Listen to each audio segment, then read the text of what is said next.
my God, no! My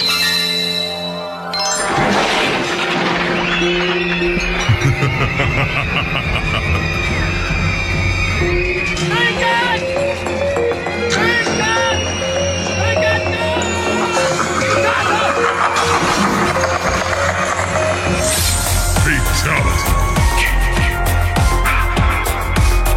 Salut les aventuriers, bienvenue à un nouvel épisode du podcast dont vous êtes le héros. On se retrouve pour, on peut dire, une extension de l'horreur pour cette extension du mois d'octobre. Hein. Alors voilà, on a eu donc notre session de jeu de rôle et on s'est dit, on aime l'horreur ici au podcast, hein, les gars, si je me trompe pas. Et bah pourquoi pas couvrir une nouveauté. On se fait souvent critiquer, les gars, pourquoi vous faites jamais des nouvelles choses?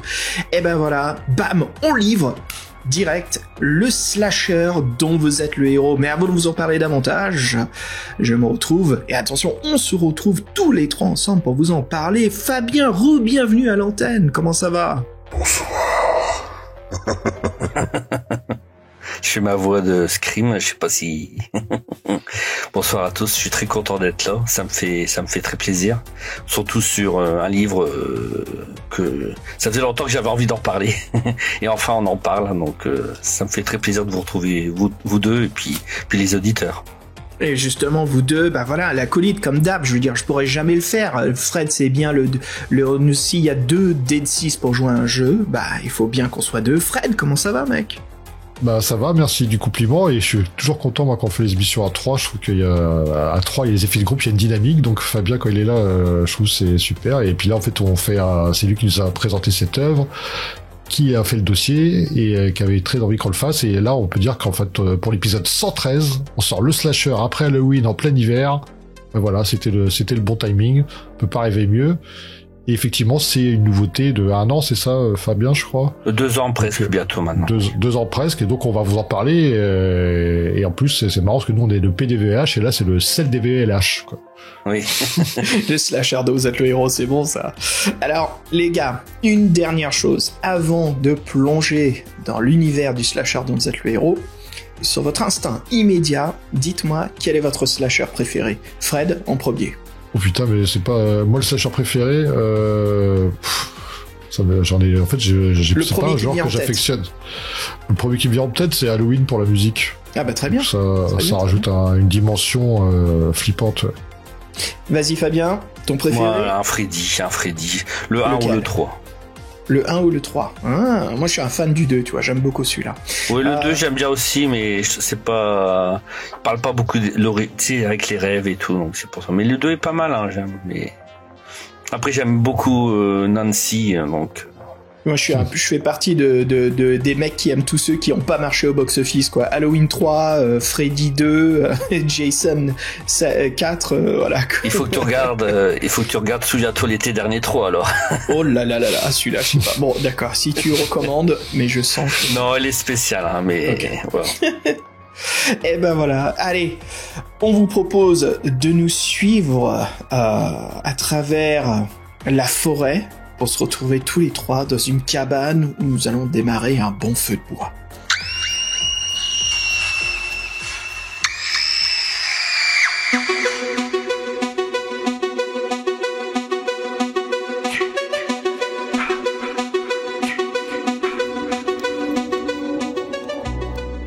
Les mecs, pendant qu'on se réchauffe les mains et qu'on ait garé la voiture à l'extérieur, je sais pas, mais est-ce que vous avez cru entendre quelque chose se balader dans les bois? Un pachyderme, peut-être? Quelqu'un de très discret? Ah non, peut-être Winnie l'ourson, non? Je pense que oui, il y a un mec qui rôde là, les gars. Pour commencer, bien sûr, on crée l'atmosphère, l'univers, mais pour ceux qui ne le savent pas ou qui sont tout nouveaux au genre, qu'est-ce qu'un slasher? Alors c'est un film d'horreur où le tueur ou la tueuse psychopathe s'en prend et tue à l'arme blanche leur protagoniste de l'histoire. Alors l'assassin est la plupart du temps masqué, mais pas toujours. Il est là où on ne l'attend pas. L'imprévu, la peur en face de soi.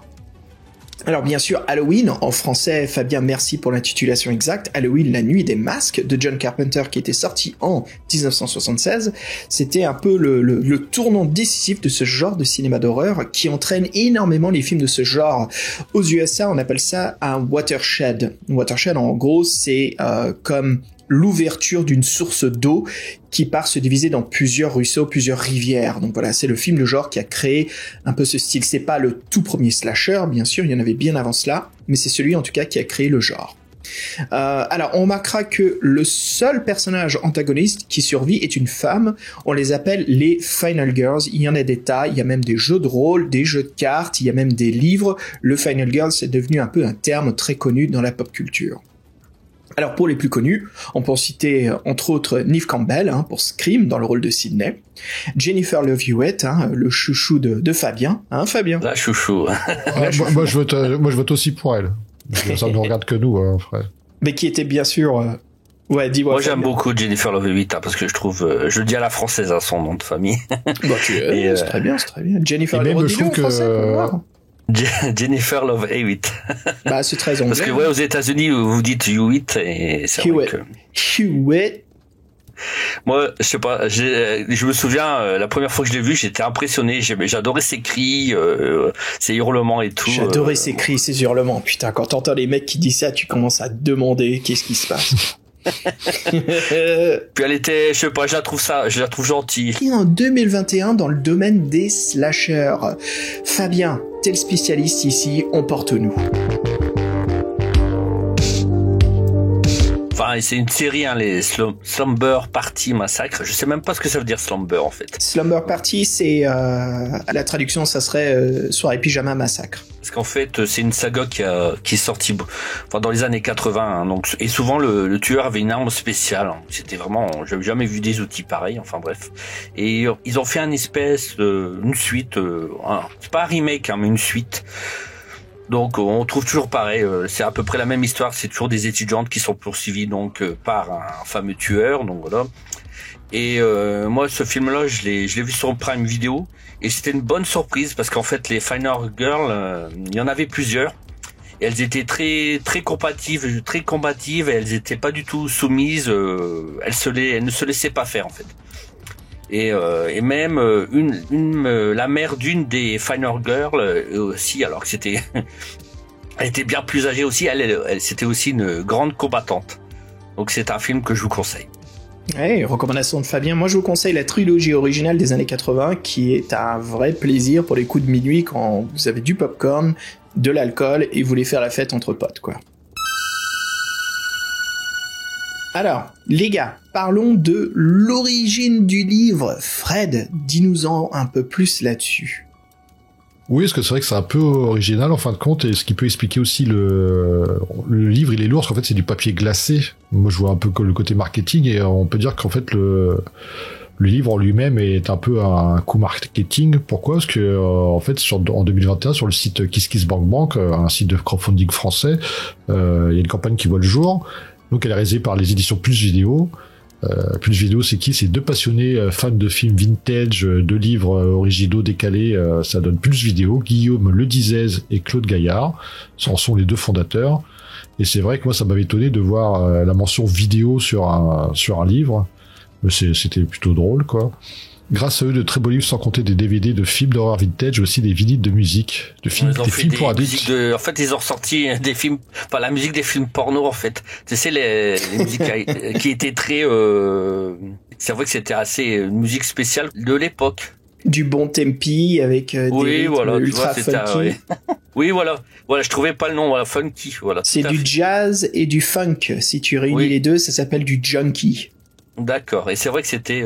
Enfin, moi j'aime bien ces musiques-là, je les filme pas trop, mais surtout les actrices. Hein. Bah dans ce cas-là, tu devrais regarder le genre de musique japonaise qui s'appelle le cheesecake. Je pense que ça te plaira aussi. D'accord. Bah attends, en parlant de slasher, je crois qu'on vient de mettre un coup de lame à Fred. Là, il est où ? Fred, t'es où ? Ah non, mais moi je vous regarde. S'il dit il y a Jason qui est arrivé, on l'a pas vu, il a embarqué Fred. Ah non, j'en ai marre de disparaître. Et puis contre Jason, je sais pas si je vais réussir à le battre. Attends, par rapport à un Oni ou à un gros monstre, Jason c'est la gnognotte. Razorback. Razorback, ouais. Oui, et en fait, moi, pour être franc, le livre, je l'ai trouvé sur leur site. Non pas sur leur site, mais j'ai droit au petit sous-boc là avec les dessins du dessinateur. C'était excellent. C'est plutôt sympa de faire ça, c'est bien vu. Oui. Et ce que j'ai vu c'est aussi qu'ils faisaient beaucoup de rééditions de films pour adultes des années 70-80. Ils ont un amour de Brigitte Lahaie qui est incommensurable. Il y a même des sacs à son effigie et tout. Non, c'est marrant.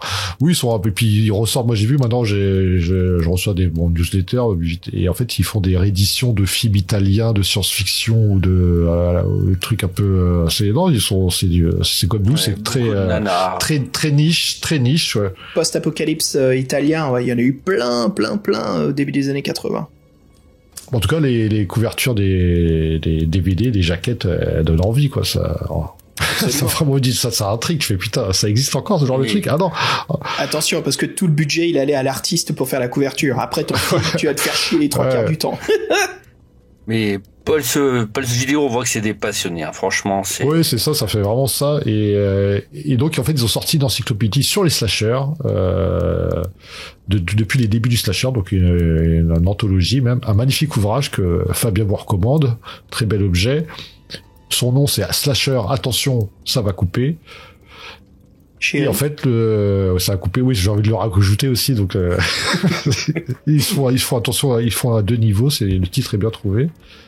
Et est-ce qu'on peut peut-être expliquer la blague pour les plus jeunes qui nous écoutent, qui se disent mais pourquoi on dit chérie à chaque fois? Ils ont quand même vu ce film, ce monument de la culture cinématographique française. Je veux dire, la meilleure comédie de tous les temps. C'est pas possible qu'il ait. Oula. Écoute, je veux pas cracher dessus. C'est un film très rigolo, mais bon. Ah ouais. Oui, c'est la cité de la peur, forcément. C'est culte. Ouais. Voilà, pour ceux qui connaissent pas, voilà, pour tous ceux qui arrivent dans le nouveau genre, on vous le conseille, quoi. Cité de la peur, éclatez-vous bien. Et donc, en fait, si on en revient sur cette encyclopédie, le livre dont vous êtes le héros, le slasher dont vous êtes le héros, était entre guillemets, proposé avec. C'était un combo, c'est bien ça, Fabien? Oui, tout à fait. On pouvait acheter le slasher ça va couper tout seul. On pouvait acheter le slasher dont vous êtes le héros tout seul, ou alors combiner les deux. D'accord. Donc moi, c'était bien. Oui, c'est un bon lancement. Et comme on disait, les slashers ont connu leur heure de gloire dans les années 80, comme les livres dont vous êtes les héros. Donc pourquoi pas faire un livre juste sur ce thème. Il connaissait très bien Alexandre Sanchez, un jeune auteur multitalent. Il lui demande de décrire un livre-jeu, donc c'est vraiment une commande. Et le bonus, c'est vrai que c'est présenté comme un bonus, deviendra une vraie sortie, une vraie réussite pour le SLDVELH. Et c'est vrai, et effectivement, il est sorti, il y a pas mal de quand il est sorti, il a fait du bruit quand même, il y a eu un écho assez prolongé, donc c'est une réussite. Il a même reçu un prix en 2022, le prix Unif d'or, pour le meilleur livre-jeu. C'est pas rien, c'est plutôt cool. C'est sûrement mieux que certaines récompenses dont on taira le nom. Et c'est mérité.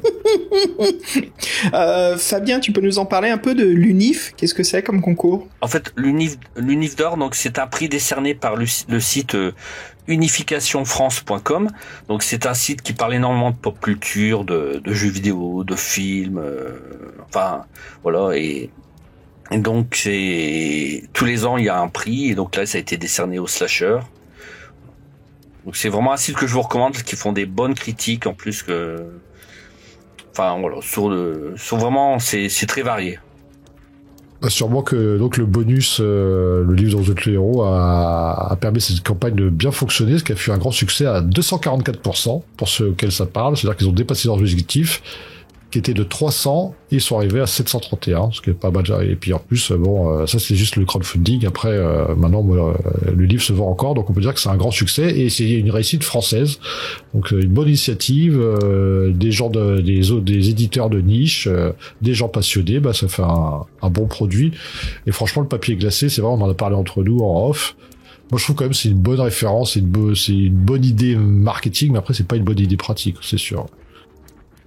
Ouais, je sens que ça aurait dû être une édition spéciale, mais est-ce que, Fabien, tu peux nous en parler? Pourquoi le papier... Alors, pour expliquer à ceux qui savent pas ce que c'est, le papier glacé, en fait, il peut être très épais, très lourd, et si vous avez le livre, là, en édition physique, je crois qu'il existe qu'en physique, il n'y a pas de PDF, c'est ça, Fabien? Non, il n'y a pas de PDF. Ok. Donc si vous avez les livres, vous verrez qu'ils pèsent, ils pèsent lourd, quoi. Ils pèsent vraiment, c'est même surprenant. Les pages sont assez épaisses, justement, à cause de la superbe qualité du papier. Fabien, pourquoi est-ce qu'ils ont choisi un papier aussi épais? En fait, moi, à mon avis, c'est parce qu'en fait, les éditions, donc, voulaient faire un bel objet, en fait. Donc voilà, parce que souvent, on a tous connu les livres, les folios Gallimard, les pages qui se décollent avec le temps, les feuilles qui jaunissent. Je pense que ils sont très soigneux de leur production, ils voulaient réserver le même sort aux slashers d'Oz Hero, donc vraiment faire un bel objet qui survit dans le temps. Ah bah ça, il survivra. En gros, c'est comme si chaque page c'était une couverture d'un livre. Ah oui, tout à fait. C'est vraiment. C'est à cette épaisseur-là, ouais. Après, c'est vrai que pour jouer, c'est un peu compliqué quand on doit tourner les pages. C'est grave compliqué. Oui, voilà. Mais... J'ai fait tomber le livre sur mes orteils, je t'admets que ça a laissé une petite trace rouge pendant un moment. Disons que ce qui est assez rigolo, comme tu dis, Fred, côté marketing aussi, c'est que le livre lui-même devient une arme. Oui, ce que j'allais dire. Tu dors, tu le bouquines dans ton lit, tu t'endors, le truc, c'est pas qu'il te réveille, c'est qu'il t'assomme, en fait. Tu dors toute la nuit. En tout cas, le papier ça coupe, donc tu vois ça peut servir. Ah oui, attends, c'est dangereux. Chérie. Eh ben, en parlant de ça, en parlant de cette magnifique objet, parlons justement de l'intérieur, d'où l'auteur. Fabien, parle-nous d'Alexandre Sanchez.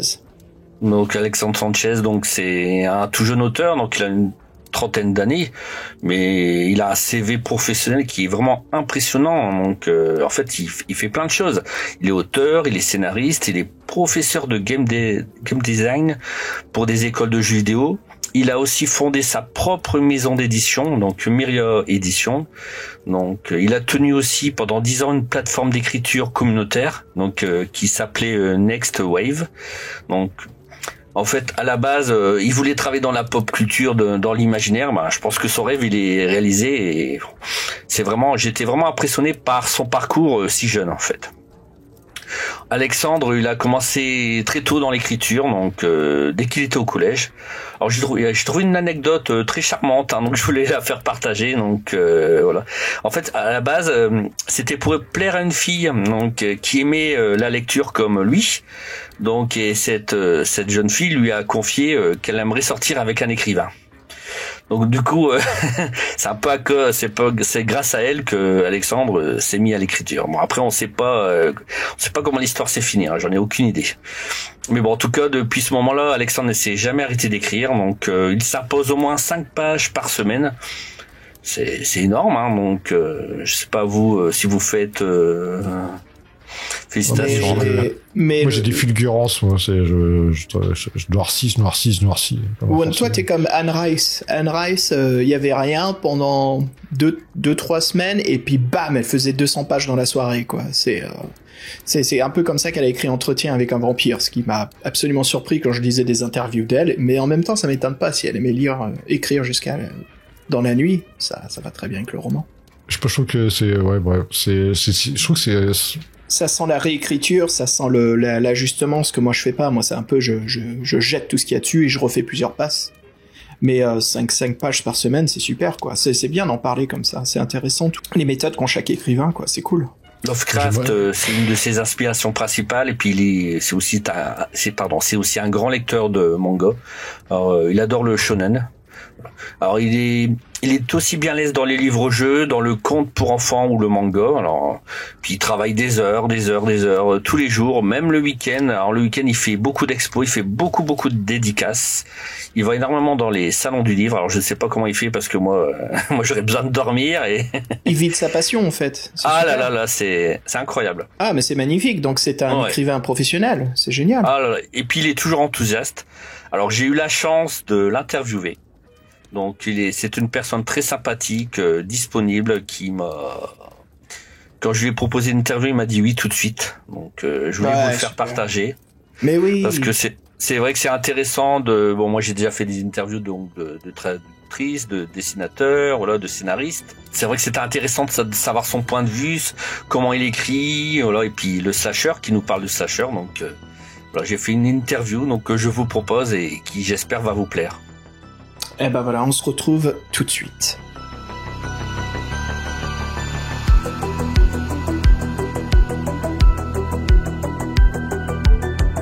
Bonjour à tous, bienvenue dans le podcast dont vous êtes le héros. Donc, je suis Fabien, donc j'ai un invité que je suis très content d'avoir, c'est Alexandre Sanchez. C'est l'auteur du slasher dont vous êtes le héros, donc dont vous écoutez le dossier en ce moment. Bonjour Alexandre. Bonjour. Je suis ravi de t'accueillir. Merci à toi d'avoir accepté l'interview. Donc j'ai beaucoup de questions à te poser parce que c'est vrai que ton livre est très intéressant et puis très original par rapport aux autres thèmes des livres dont vous êtes le héros. Toi c'est l'horreur et c'est vrai que moi en étant fan d'horreur je pouvais pas y échapper. Moi je voulais absolument lire ton jeu et puis le faire découvrir aux auditeurs s'ils ne le connaissaient pas. Eh ben écoute, déjà merci beaucoup à toi de m'avoir invité, ça me fait super plaisir. Et puis c'est vrai que le slasher il dénote un peu, on est un peu loin de l'ambiance des loups solitaires, hein. Je suis assez d'accord, mais en fait voilà, bon, on aura l'occasion d'en discuter, mais moi le slasher ça a été toute une aventure pour le faire aussi, donc je dirais autant que vous pour la jouer. Donc je suis assez content qu'il plaise parce que je pense qu'on revient de loin quand même. Parce que tu jouais déjà, oui, tu connaissais déjà les livres dont vous êtes le héros, tu jouais déjà quand tu étais plus jeune? Oui, alors moi je suis peut-être un peu plus jeune que la plupart des gros joueurs de livres dont vous êtes le héros, puisque je suis né au début des années 90 en fait. Donc disons que la hype elle était peut-être déjà un peu passée quand j'avais l'âge d'y jouer, mais voilà, c'est un format qui me plaît, que finalement j'ai découvert assez tardivement parce que moi c'est plutôt les jeux de rôle, enfin vraiment le JDR en tant que tel qui m'a un peu plongé dans cet univers.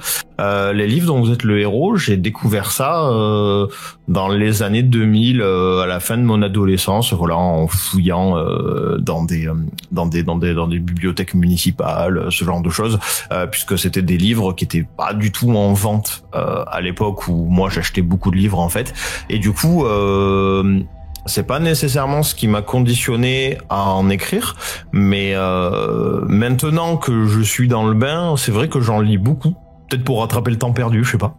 Et donc t'en as un préféré ou pas?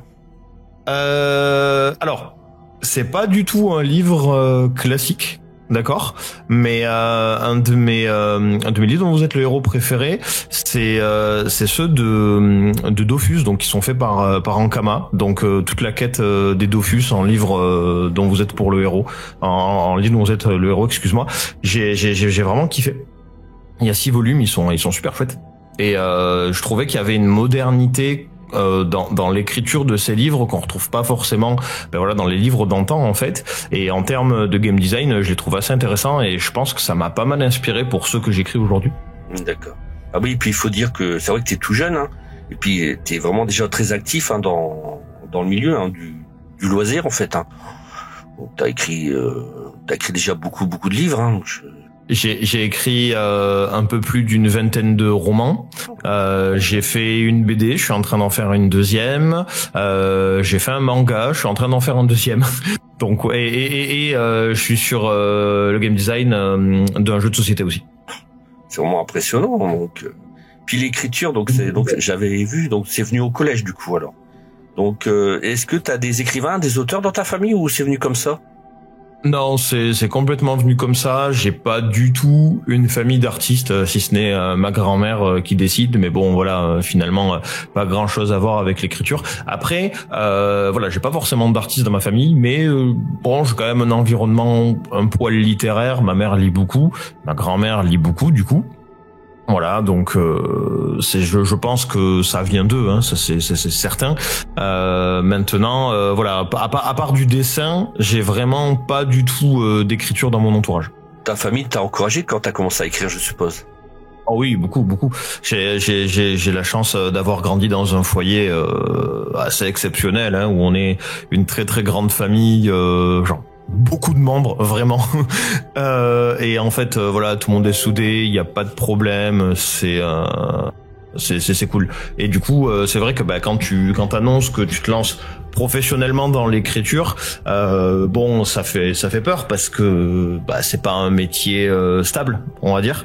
Et quand j'ai eu voilà, quand j'ai commencé et que j'ai eu mes premiers contrats, en fait, non, c'est vrai que j'ai trouvé quand même une certaine satisfaction disons déjà à y parvenir et à voir que ma famille m'encourageait, venait me voir en dédicace. Alors au début, parce que maintenant ils sont habitués, donc c'est plus vraiment un événement, mais c'est vrai que les premières fois, bon, ça leur arrivait, voilà, de venir me faire des surprises. Enfin ouais, c'était chouette quoi. C'était cool parce que bon, j'ai commencé il y a 5-6 ans à peu près, donc voilà, j'ai un peu de bouteille maintenant. Pour en venir au slasher, donc c'était donc c'est les éditions plus vidéo qui t'ont contacté. Et c'est ça. Ils te connaissaient comment déjà? Tu avais déjà travaillé un peu pour eux avant? Alors, on se connaissait ni d'Adam ni d'Ève.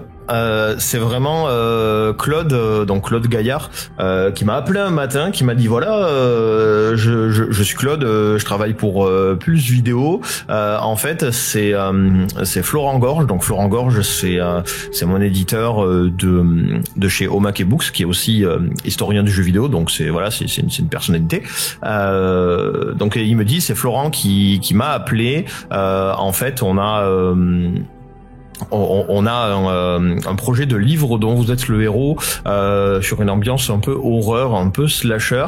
Est-ce que ça te tente de travailler dessus, puisque voilà, on nous a dit que tu étais un professionnel dans le milieu. Alors bon, ça m'a fait plaisir, parce que c'est vrai que j'en avais écrit 2-3 avant, mais je m'étais pas considéré comme professionnel du livre dont vous êtes le héros à ce moment précis en fait.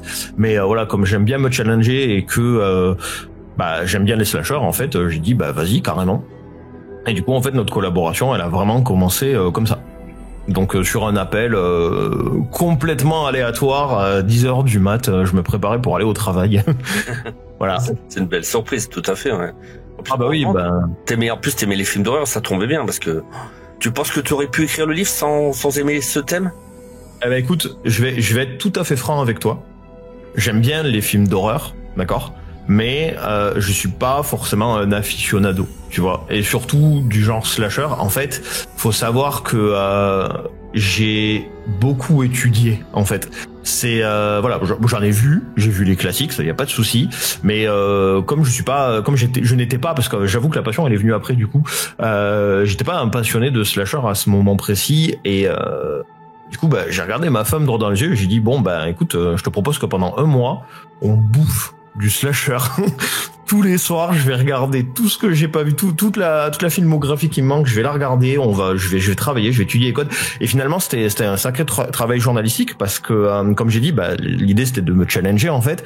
Je voulais voir à quel point j'étais capable d'écrire un livre, et surtout un livre un peu ergodique comme les livres dont vous êtes le héros, sur un sujet que je maîtrisais pas forcément à 100%.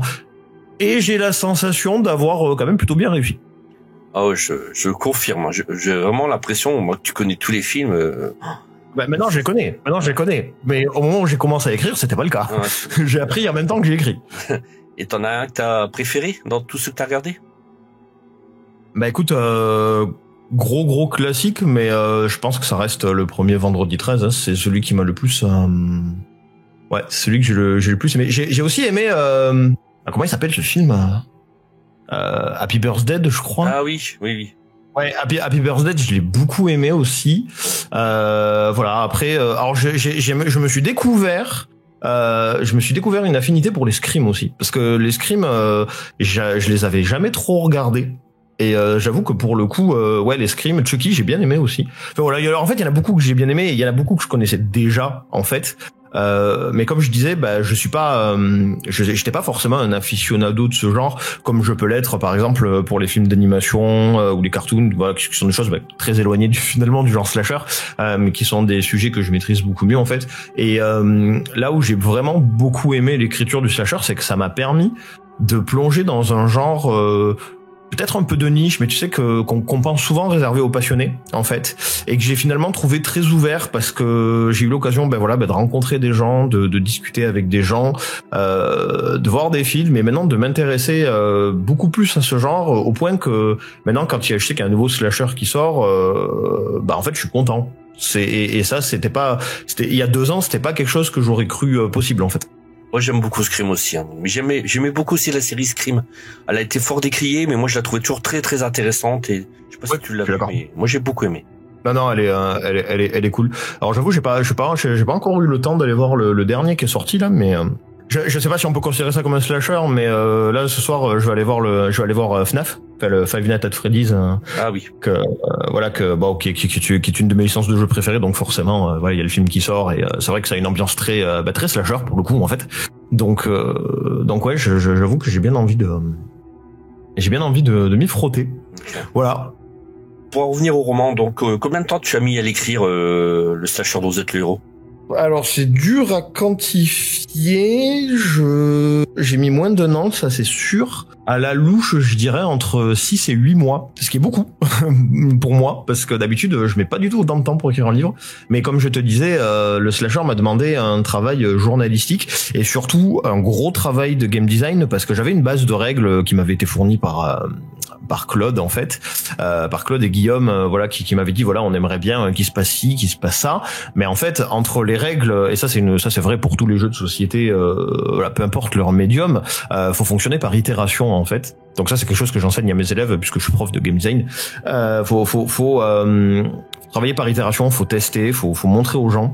Et en fait entre les règles sur le papier, les bases de règles qu'on te donne et qu'on te dit on aimerait bien ça, et la transcription de ces règles dans les chapitres, et pour faire en sorte que tous les chapitres soient connectés, que les valeurs de dés ou de statistiques soient bonnes et soient fluides, et soient récompensantes en fait.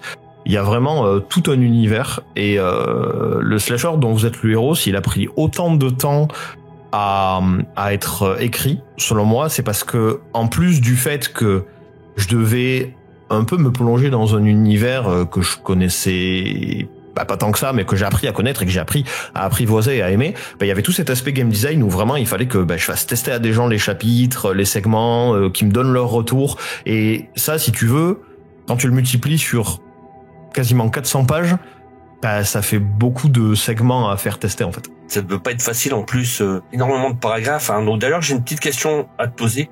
J'ai pas trouvé de paragraphe 400. Tu ne l'as pas trouvé, c'est-à-dire t'as pas réussi à... En fait, on passe de 399 à 400. Ouais. Alors, est-ce que c'est une erreur ou pas, ou tu sais, Non, c'est pas une erreur. Il me semble que c'est parce qu'on a substitué le numéro 400 aux fiches journalistiques des l'identité des tueurs en fait. D'accord. Parce que dans mon plan, en gros, je peux pas te montrer là comme ça, mais quand je fais un plan de livre dont vous êtes le héros, c'est genre un grand tableau en liège avec genre 20 feuilles et des traits, des ronds et des chiffres, tu vois. Donc t'as l'impression que je m'apprête à conquérir le monde, mais pas du tout. J'écris un livre. Et du coup, il me semble que le chapitre 400, dans ma nomenclature, il s'est juste substitué à ce point de passage où toutes les routes se croisent vers ce journal qui mène à la route du tueur en fait. Donc il me semble que c'était comme ça que j'avais réfléchi à l'époque. D'accord. Justement, j'allais te poser la question donc si tu faisais justement des plans et tout, donc là tu viens de me répondre, c'est pas trop compliqué de faire tout ça pour écrire un livre justement, parce que tu t'es pas aidé d'un logiciel, t'as tout fait à la main en fait. J'ai tout fait à la main. Alors si, je me suis aidé de Excel quand même. On va rendre à César ce qui est à César. Mais non, je fais quasiment tout à la main. En fait, si tu veux, tu sais, dans l'écriture, on dit qu'il y a deux types d'auteurs. On a les auteurs jardiniers, qui sont ceux qui écrivent au fil de la plume et qui font pas de plan. Et il y a les auteurs dits architectes, qui sont ceux qui au contraire font plein de plans et n'écrivent que quand le plan est terminé. Et moi je m'amuse à dire que je suis randonneur, que je suis la 3e catégorie, c'est celui qui est à la fois capable de jardiner et à la fois capable d'être architecte. Et pour le coup le slasher dont vous êtes le héros, c'est un vrai travail d'architecte, parce que comme je suis pas forcément utilisateur de logiciels d'écriture comme Twine par exemple, comme je suis pas forcément utilisateur de logiciels d'écriture comme Twine, je fais tout à la main. Du coup, je fais tout au papier et au crayon. Et entre nous soit dit, c'est pas forcément une manière optimale de faire, mais voilà, c'est comme ça que je travaille. Et après, je fais toutes les nomenclatures sur Excel. Voilà. Et après, l'idée c'est d'essayer de mettre toutes ces suites de chiffres de façon aléatoire. Donc en fait, c'est vraiment de la suite numérale. C'est un peu de l'algorithme. Il faut réussir à trouver les bonnes combinaisons sans que ça casse l'harmonie du livre. Enfin voilà, c'est tout un travail. Et je dirais que ce travail-là sur quelque chose comme le slasher, ça prend bien 2 mois de ma vie, hein, entre l'écriture. De la nomenclature, le fait qu'il faut faire en sorte qu'il n'y ait pas de doublons dans les chapitres, que tout soit parallèle, qu'il n'y ait aucun chapitre qui soit collé, sauf si je le veux. Donc ça, c'est encore autre chose. Voilà. En faisant le dossier, j'ai appris que le dessinateur, l'illustrateur, le Xavier Desbarats, avait fait certains dessins avant de connaître tes écrits. Donc après, ça a été toi, tu t'es réadapté justement à ces dessins. C'était pas trop dur, ça? Non, c'était pas difficile, mais parce que j'avais la chance qu'il en ait pas fait beaucoup, en fait. Disons que on s'était pas forcément concerté avant, et moi, dans ma tête, parce qu'en fait, généralement, quand je travaille avec des illustrateurs, c'est genre, j'écris, puis je vais voir l'illustrateur et je lui dis, voilà, j'ai fait ci, j'ai fait ci, j'ai fait ci, j'ai fait ça, tu peux illustrer ci et ça. Et là, en fait, il s'est passé le contraire, c'est que j'ai Xavier, donc, qui est venu me voir un matin et qui me dit, bon, j'ai fait ces dessins-là pour le slasher. Et en fait, aucun de ces dessins ne correspondait à ma ligne directrice. Du coup, j'ai fait OK, je vais m'adapter, je vais modifier des passages, c'est pas grave. Pour le mieux, j'ai envie de dire, puisque voilà, le livre me plaît tel qu'il est. Mais du coup, j'ai dit à Xavier, voilà, j'ai dit, il y a des points que je ne veux pas modifier en fait. Donc, je te propose de faire ces dessins-là. Par contre, tu as carte blanche sur la composition du dessin. S'il y a des petits trucs que tu veux changer, tant que l'esprit du dessin il est là, tu fais un peu comme tu veux. Et en fait, c'est ce qui a fait que, par exemple, le dessin du scientifique qui a les intestins, qui sont éventrés, avec le trou dans le ventre. En fait, moi, j'avais pas forcément prévu que ça se passe comme ça. J'avais juste prévu qu'il y ait quelqu'un qui meurt dans la salle de science, en fait. Et du coup, la façon dont il l'a dessiné, ça m'a conditionné à créer une mort adaptée au dessin, et du coup à mettre un setup dans les chapitres précédents qui pouvait mener à cette mort, en fait, puisque voilà, on était toujours parti du principe que dans les slashers tu as toujours des morts qui sont quand même très spectaculaires, donc on voulait pas faire défaut à ça dans le livre, on voulait vraiment se lâcher, se dire OK, il y a pas d'acteur, il y a pas de réalisation, il y a pas de limite de moyens techniques, vu que ta seule limite c'est ton imagination, donc on va vraiment faire autant que possible des morts vraiment spectaculaires, vraiment où on se pose pas la question de si on peut réussir à le faire avec des effets spéciaux, en fait. J'aime beaucoup aussi l'idée de quand tu écris, toi tu parles aussi bien héros ou héroïne, puis que le héros soit bisexuel et que on sait pas trop le genre de. Oui, c'est ça. Pardon, je t'ai coupé, je suis vraiment désolé. Mais en fait, je voulais corroborer avec ce que tu disais, c'était que vraiment on avait alors ça pour le coup c'était autant une idée de Claude que la mienne, c'était que dès le départ on s'était dit que ça serait vraiment bien de pouvoir faire le livre le plus mixte possible. Et en fait, on avait cette problématique qui était de est-ce que on permet aux joueurs d'incarner qui il veut, c'est-à-dire qu'il soit homme, qu'il soit femme, qu'il soit trans, qu'il puisse jouer ce qu'il veut, tout en essayant de conserver le concept de la Final Girl, en fait. C'est notre grosse problématique, elle a été ici, c'était à quel point on veut respecter les codes du slasher et à quel point c'est possible de respecter les codes du slasher tout en offrant l'inclusivité qui fait que finalement le slasher dont vous êtes le héros a beaucoup plu, parce que voilà, on voulait pas se donner de limite au niveau de la sexualité et du genre du joueur, on voulait vraiment que tout le monde puisse avoir le loisir de s'incarner tel qu'il est, mais il y avait quand même ce problème de la Final Girl et finalement on a décidé que ça serait pas trop mal de casser ce code pour une fois et de dire que en fait on est le final player, tout bêtement, qu'on soit homme, femme, qu'on soit cis, qu'on soit trans, on s'en fout, on est le dernier survivant, et ça empêche pas que des fois on soit accompagné par un personnage qui peut jouer le rôle de la Final Girl. Voilà, il y a en fait comme on meurt beaucoup dans le slasher, c'est vrai, beaucoup de fins amènent à la mort, même des fins finalement positives amènent à la mort. On s'était dit que de toute manière on pouvait twister dans le scénario le fait que même si nous on mourait et qu'on avait une fin, ça empêchait pas qu'il y aurait une fille, une Final Girl qui survivrait, qui serait pas nous, en fait. Et du coup, on l'a vraiment joué comme ça. Après, c'est vrai que c'est pas gênant. Au contraire, moi, c'est vrai que ça m'a bien plu cette idée. Je trouvais ça très très bien. En plus, c'est vrai, le fait de mourir, souvent dans le livre, bon, c'est pas tellement négatif parce qu'après on récupère des petits objets, hein, donc on récupère plein d'items, notamment hein, pour jouer à la partie où on incarne le tueur. Et oui. Ça c'est ce que j'attendais avec impatience. Hein. Donc moi j'ai fait tous les paragraphes du livre. Hein. C'est pour ça que j'avais vu qu'il n'y avait pas de paragraphe numéro 400. C'est vrai. C'est vrai. Alors en fait, tu vois, la partie du tueur, c'est venu assez tard dans le processus. En fait, j'avais un peu cette idée depuis le départ. Alors, en fait, on va remonter plus loin. Quand on m'a demandé de faire le slasher dont vous êtes le héros, d'accord ? Il y a eu une incompréhension au départ avec Pulse, parce que moi dans ma tête, quand j'entends le slasher dont vous êtes le héros, je pars du principe, mais c'est peut-être un peu naïf de ma part, hein, mais je pars du principe que le héros, c'est le tueur en fait. On est dans un film de genre slasher, les personnages les plus iconiques des films sont les tueurs, donc dans ma tête, quand on fait le slasher dont vous êtes le héros, en fait on incarne le tueur. Donc moi ma toute première ligne directrice c'était que on est un tueur dans un campus et faut réussir à tuer le plus de gens possible avant de se faire choper en fait. Sauf que en fait c'était pas du tout ce que Pulse voulait. Eux ils voulaient vraiment genre on incarne la victime et on est poursuivi par des tueurs. Du coup bah j'ai complètement twisté mon scénario et je suis parti de ce postulat, mais l'idée de jouer le tueur, ça me titillait. Je trouvais que c'était un manque de pas le faire.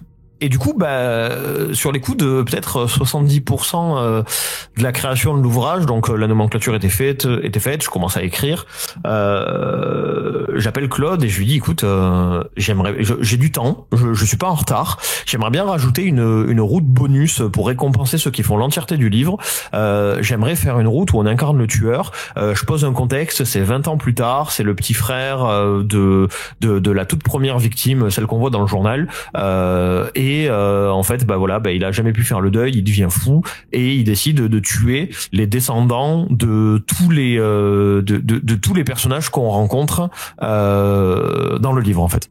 Et du coup, il trouvait que l'idée était cool, donc je me suis lancé dans cette route. Et en fait, ce qui fait que la route est entre guillemets aussi petite, c'est parce que comme c'est arrivé en fin de process, j'ai pas forcément eu le temps de l'écrire autant que je voudrais, mais en fait j'ai eu la liberté, et tu l'as vu puisque tu l'as fait, j'ai eu la liberté pour ce passage de réécrire complètement les règles et de créer des règles entièrement custom, donc voilà, qui venaient à 100% de moi du coup, donc qui ne venaient pas de la base de Claude. Et je suis toujours parti du principe que ce petit morceau de livre bonus que j'avais écrit, c'était une version bêta test pour voir si les gens ils apprécieraient ce concept et ces règles-là pour plus tard faire mon propre livre, dont on est le tueur en fait. Ah moi, je ferais. Ah moi j'ai adoré cette partie-là, hein. Donc j'étais même frustré qu'elle soit si courte. Hein. J'étais impatient de faire cette partie, hein. Mais c'est vrai que y a pas beaucoup de paragraphes là, ça. Mais après c'est vrai que. Ouais. Bon, j'espère que t'étais pas trop déçu quand même. Hein. Et pour rebondir là-dessus, Alexandre, je voulais savoir, est-ce que t'as des moments particuliers pour écrire? Notamment pour le slasher, est-ce que tu mettais une ambiance sonore, la musique, des sons particuliers pour vraiment te mettre à fond dans l'écriture du roman? Alors pour le slasher, je t'avoue que j'ai été très bureaucrate, c'est-à-dire que je me fixais vraiment une plage horaire, ce que je ne fais pas d'habitude. Mais là, on était dans un double contexte. Déjà, on était dans un contexte de commande, de freelance, donc il fallait, alors pas que je compte mes heures parce que c'était pas l'idée, mais il fallait vraiment que je sois concentré sur ce que je fais parce que j'avais une deadline qui était quand même assez serrée. Et surtout, comme je te l'ai dit plus tôt dans l'interview, il fallait que j'apprenne en fait. Donc, je découpais mon temps ainsi. Le matin, je me lève, je regarde un film. Après, j'étudie le film, je l'analyse. Je nomenclature, j'écris. Et il faut savoir, parce que j'en ai finalement assez peu parlé dans mes interviews sur le slasher, mais bon, je pense quand même que c'est quand même vraiment important de le dire. Ma femme m'a énormément aidé. Faut savoir que alors elle n'est pas autrice, mais elle est correctrice relectrice, donc elle travaille dans le milieu de l'édition. Elle est très habituée à tout ce qui est nomenclature, elle me voit faire en fait. Donc il est vrai que si le slasher est aussi bien fait, c'est parce que elle a vraiment été là pour tout ce qui est travail de relecture, de relecture correction, pour tout ce qui est étudier les films avec moi. Enfin voilà, j'ai vraiment envie de dire qu'on a un peu fait ce livre à quatre mains finalement. Et en l'occurrence, je mets pas de musique quand j'écris parce que avant je le faisais. Maintenant, ça a plutôt tendance à me déstabiliser. Je sais pas, peut-être ma mentalité qui a changé, mais maintenant je préfère écrire alors pas dans le calme, c'est faux parce que je peux écrire quand il y a du bruit, mais j'aime pas écrire avec vraiment de la musique qui m'agresse les oreilles. J'ai un peu changé à ce niveau-là. Et du coup voilà, donc le slasher, ça a été très scolaire. Contrairement à mes autres livres qui le sont pas du tout, je vais pas te le cacher, j'écris vraiment quand j'ai envie. Mais pour des bouquins comme le slasher, ouais, je suis quand même vraiment obligé de me concentrer et de comprendre ce que j'écris. Et c'est très lié à l'aspect game design, au fait que il y a des règles, il y a des maths, il y a des lancers de dés, il y a des objets à trouver. Je dois faire en sorte que toutes les confrontations avec le tueur, que ce soit des confrontations normales ou des confrontations avec des règles spéciales, fonctionnent. Et je sais que si j'écoute de la musique, je vais me perdre dans la musique. Donc j'avais besoin d'être vraiment à fond concentré en fait. Félicitations à elle. Hein, ah oui, là. C'est vrai que... Ah, elle a géré, hein. Elle a géré de fou. T'as de la chance, c'est qu'elle aimait aussi les films d'horreur, parce que t'imagines, elle n'aurait pas aimé ça. Alors, je suis pas super sûr qu'elle aime les films d'horreur, mais je dirais qu'elle a vachement pris sur elle. Très honnêtement. C'est cool. Non. Donc, justement, c'est vrai que je te disais, moi, j'aurais aimé une suite, au slasher. Je sais pas si plus tard tu as un projet autour de, tu disais que tu aurais voulu faire un livre dont vous êtes le héros spécial avec, là, on a qu'un. Bien sûr. Bien sûr. Moi, j'espère que tu auras notre projet là-dessus. Ça serait vraiment bien. Écoute, honnêtement, ça m'est beaucoup demandé. Le slasher dont vous êtes le héros, il a vraiment plu aux gens. Et ça fait 2 ans qu'il est sorti maintenant, le slasher. Et en fait, moi, je suis toujours surpris de voir qu'il tourne encore, qu'il plaît aux gens. Et qui dépasse un peu la durée de vie standard d'un livre en 2023. Et en fait, beaucoup de gens me demandent une suite, alors pas forcément une suite, mais au moins un autre livre, un autre slasher dont vous êtes le héros ou dont vous êtes le tueur en l'occurrence, parce que les gens ils ont vraiment envie de faire un livre dont vous êtes le héros où on incarne un tueur de slasher. Et moi, je suis entièrement d'accord avec ça. Je trouve que l'idée est cool. C'est pas prévu avec Pulse, en tout cas ils m'en ont pas parlé. Si à un moment donné ils m'en parlent, moi je le ferai avec plaisir. Mais je sais qu'à titre personnel, je pense que je le ferai, ouais. À un moment donné, c'est sûr que je vais m'atteler à la tâche, ouais. Je croise les doigts en tout cas, donc j'espère que voilà. Et question aussi au niveau du livre, parce qu'en fait le bouquin est épais, tu sais, le papier est très épais. Alors je t'avoue que c'est pas un reproche, mais c'est vrai que pour le manipuler, parfois tu sais quand tu fais tous les paragraphes et tout, le livre est très beau, mais la qualité du papier, c'est toi qui avais demandé que ça soit imprimé ou une telle épée? Non, absolument pas. J'ai pas du tout eu la main mise sur la maquette. Je connaissais même pas la couverture du livre à l'avance. J'avoue que j'étais très surpris par la qualité du livre aussi et par son prix parce qu'il est pas cher alors qu'il est vraiment très beau. Et franchement, je félicite Guillaume pour le livre parce que je pense qu'on m'a rarement édité un livre aussi beau. Par contre, je te rejoins sur le fait que le papier est très épais, il est très glacé et qu'au niveau de la manipulation, c'est pas forcément simple, mais non, j'ai pas eu mon mot à dire. J'ai vraiment découvert le livre en même temps que tout le monde, mais franchement, moi pour le coup j'ai un peu eu l'effet inverse de toi, c'est que j'étais vraiment en mode le livre il est vraiment exceptionnel en fait, c'est un poche, il est beau, il est lourd, enfin voilà, c'est ce que j'attends d'un livre en fait. Et non, j'étais content, mais c'est vrai que pour le coup ça détonne avec tout ce qui va être loup solitaire, etc. quoi. On n'est pas sur Folio quoi. Mais c'est vrai que c'est un bel objet en même temps. Moi, j'ai participé à la campagne de crowdfunding et moi j'ai acheté les 2 éditions évidemment. Donc, D'accord. C'est bien. Et comment tu as découvert cette campagne du coup? C'est parce que tu suivais plus? Je traîne beaucoup sur les forums. Donc énormément les forums, parce que moi j'adore les films d'horreur, donc j'en parle assez souvent dans le podcast. Et je vais aussi beaucoup sur le forum Devil Dead parce que j'adore. D'accord. Faire une critique de film, je vais sur le forum Devil Dead et en fait je lisais aussi déjà des critiques de films que Xavier Desbarats faisait, en sachant que je savais même pas que c'était lui, je le connaissais pas, donc ils en ont parlé dans le forum, alors tout de suite ça m'a intéressé. Puis je participe pas mal de campagnes et tout, donc qui réussissent pas toujours. Mais c'est vrai que ça m'a fait plaisir justement que celle-là a bien réussi et elle a vite réussi. Je me souviens. Ouais, elle a bien décollé. Je pense que ça aurait même pu encore aller plus loin, honnêtement, mais franchement, on en était très content. Et puis c'est vrai que le livre a beaucoup tourné sur les forums, notamment sur le forum sur le forum dont vous êtes le héros en fait, hein, le forum des amateurs du genre, voilà. Il y a eu un bel article sur le slasher que je t'encouragerais à lire à un moment donné si tu t'y intéresses. Et voilà, et on a été très contents. C'est vrai que c'est beaucoup parti de là en fait. Oui, puis moi je félicite aussi le dessinateur, donc l'illustrateur Xavier, parce que je trouve que ses dessins ils vont vraiment bien, ils collent vraiment bien à ton écrit. Oui, je suis d'accord. C'est une belle association. Franchement, si tu refais un livre sur les slashers, bah écoute, je sais pas qui tu choisiras comme illustrateur, mais moi si Xavier a envie qu'on collabore à nouveau ensemble, il y a absolument aucun problème avec ça. Dans mes dernières questions, toi, si tu serais dans un film d'horreur justement, tu voudrais incarner qui? Est-ce que tu voudrais incarner le tueur, le final boy, ou alors juste un personnage qui meurt? Moi, j'avoue que j'aimerais bien incarner le final boy pour le coup. J'aime bien l'idée d'être confronté au tueur et de réussir à lui survivre. Alors avec perte et fracas, hein, faut pas se mentir. Mais j'avoue que je me sentirais pas d'être dans la peau du tueur. Ils sont trop charismatiques. Je fais pas le poids en fait. Du coup, ouais, j'aime bien l'idée d'être final ou une final girl d'ailleurs. Je suis fermé à rien tant que je survis. Hein. Et toi? Bah moi je veux dire comme toi aussi. Hein, donc ça me tueur non. Et puis ça me ferait chier d'être tué dans un film et voilà donc. Après non c'est vrai. Après les Final Boys, c'est vrai qu'il y en a pas beaucoup hein, dans les slashers. Mais c'est vrai que ouais c'est rare. C'est rare. Moi j'en ai noté 2 dans mon dossier. Après je sais pas s'il y en a d'autres. Mais non c'est vrai que non ça m'embêterait. Mais après je me ferais pas tuer mais je retrouverais le tueur dans la suite du film.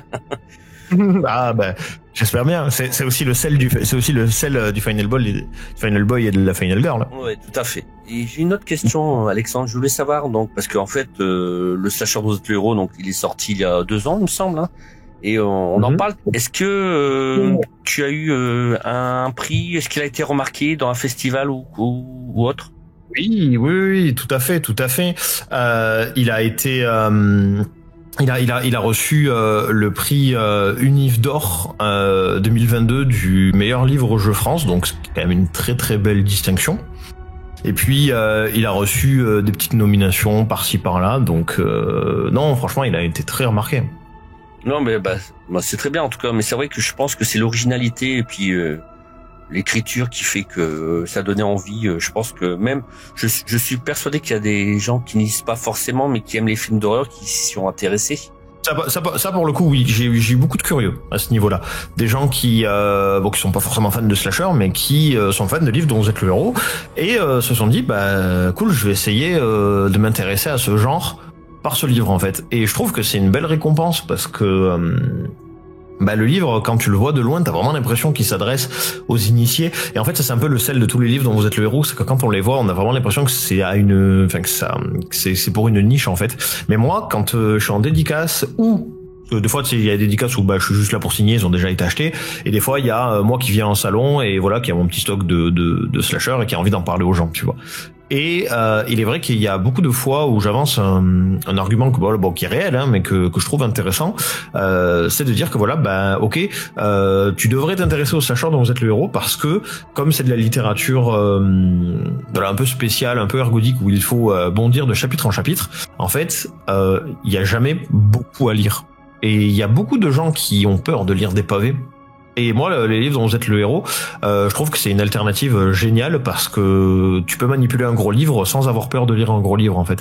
Et c'est quelque chose que je mets beaucoup en avant. Et du coup, ça fait que même des gens qui sont pas forcément intéressés par l'univers slasher, mais qui sont intéressés par la mécanique du livre dont vous êtes le héros, qu'ils ne connaissent pas forcément, vont tenter l'aventure. Et je pense que ça leur donne envie de découvrir les films après. Et ça t'arrive quand tu fais une dédicace pour un livre qui n'a rien à voir justement avec le slasher, qu'on t'en parle malgré tout encore Ouais, ça arrivait. C'est pas arrivé beaucoup, je te mentirais pas, mais c'est déjà arrivé que oui, il y a des gens qui viennent me faire un retour par rapport au slasher, en me disant je vous ai trouvé sur internet, j'ai participé à la campagne, je vous ai vu à un autre festival, mais j'ai pas osé le prendre, mais cette fois j'aimerais bien le prendre. Voilà, il y a pas mal de choses. Et puis comme Comme le livre avait fait une apparition il y a 2 ans au festival de jeux de Cannes sur le stand de Jeux Délire, j'avais été en dédicace pendant toute la période du festival des jeux de Cannes et on avait vraiment rencontré beaucoup de public, et puis en plus c'était pendant le prime du livre, c'était à sa première année de sortie, d'exploitation, donc ouais, il y a beaucoup de gens qui me connaissent aussi par là pour le coup. Donc, dans mes dernières questions, Alexandre, je voulais savoir tes projets. Alors là, mes projets, du coup, moi, comme tu le sais, je suis éditeur pour une maison qui s'appelle Myria, d'accord. Et dans cette maison, en fait, on fait beaucoup de ce qu'on appelle du transmédia. Donc, c'est-à-dire de la littérature augmentée, de la littérature connectée, où on prend des univers de fiction, par exemple, je sais pas moi, un roman, et on s'amuse à le transformer en BD ou en manga ou en animation pour enrichir les univers. Donc moi, là, actuellement, tous mes projets sont vraiment focus autour de Myria, des livres que je mets dedans parce que voilà, j'en profite, et des livres d'auteurs qu'on accepte chez nous et sur lesquels on travaille, puisqu'il y a un vrai suivi éditorial.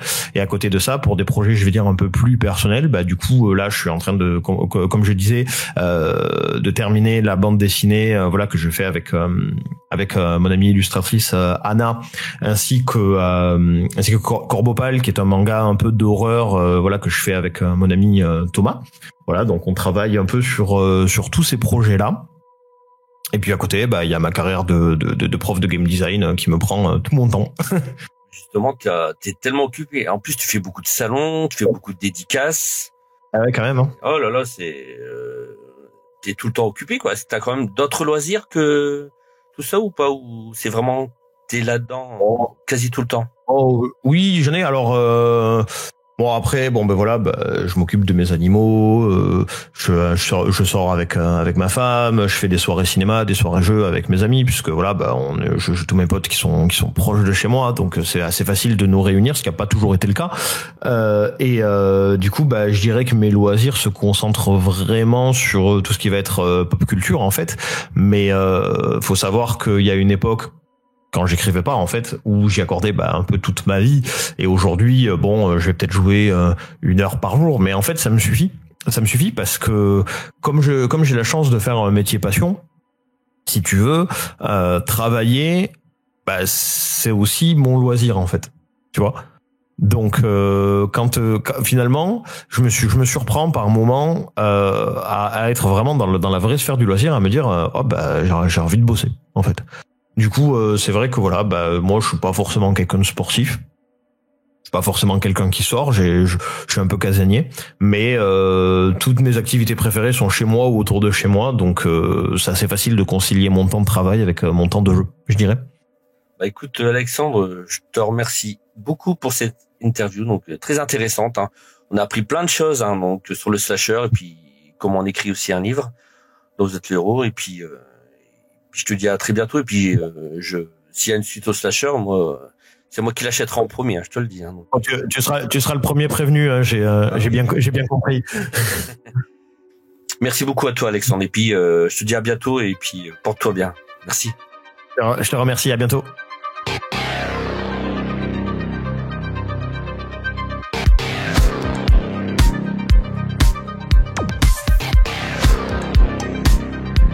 Hey Fabien, super cette interview.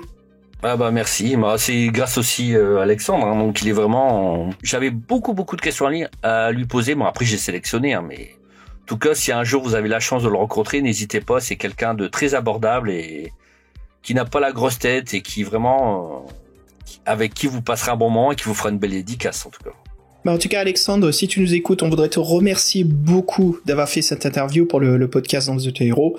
Et les gars, je crois que je peux dire ceci, vous me dites, hein, je crois que je parle pour tous les trois, quand on admire qui vit de sa passion d'écrivain, quoi, qu'il en vit, c'est magnifique. C'est quelque chose puis aussi jeune, il savait ce qu'il voulait, et il fait tout pour y arriver, et c'est bien en plus, c'est vrai qu'il faut se faire connaître, donc dépasser, parcourir le terrain comme il le fait, c'est super, quoi. En plus, il a sûrement des retours sur ce qu'il fait, il fait des connaissances, donc il se nourrit, donc, et puis il nourrit aussi ses lecteurs, donc c'est super.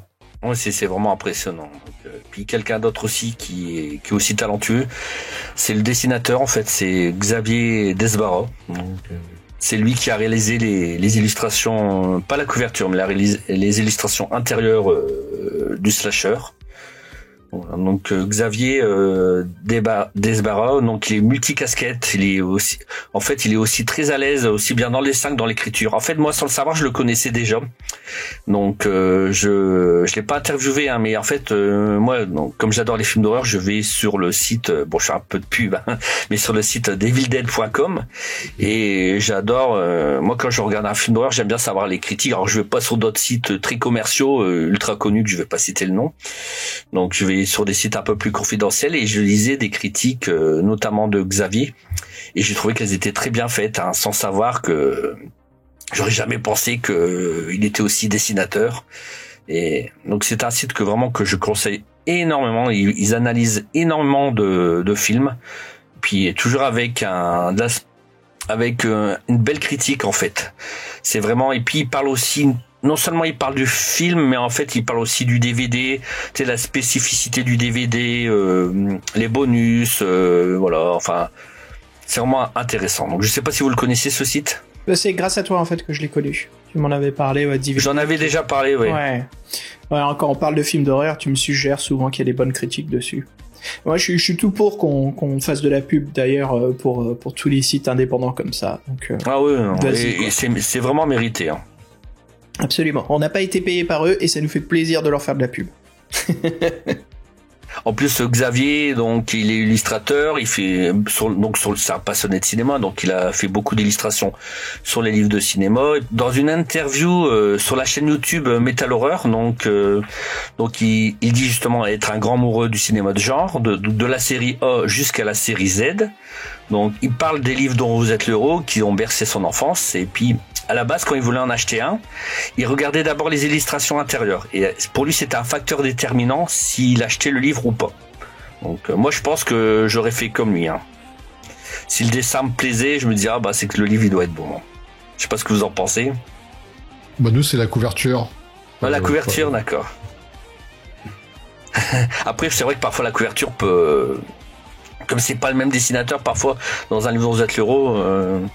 Parfois, on peut être impressionné par la couverture et au final, c'est les dessins intérieurs. Non, mais ça c'est sûr. Mais la couverture, c'est vraiment c'est l'approche. C'est comme t'es dans un supermarché, quand t'es attiré par quelque chose, il y a une couverture qui t'attire, tu vas plutôt prendre ce livre-là que l'autre, d'à côté. Tu lis un peu le postface, tu vois, ça a l'air bien, vas-y, je le prends. Ça te parle, forcément. Pour tous ceux de notre génération qui ont grandi en allant au vidéoclub pour louer des cassettes, je veux dire, se balader dans le rayon des films d'horreur, les couvertures, on jetait, je veux dire, c'était comme un petit salon d'art, quoi. C'était une exposition de la violence et de l'absurdité totale, quoi. Puis moi, je me souviens même avoir connu la collection Gore, qui se vendait dans les supermarchés, c'est incroyable. Ouais, dans les années 80, quoi. C'est... Voilà. Donc pour en revenir à Xavier Desbarats, donc quand Pulse Vidéo le contacte pour lui proposer justement les illustrations du slasher, c'était un grand oui, quoi. Il n'a pas hésité une seconde.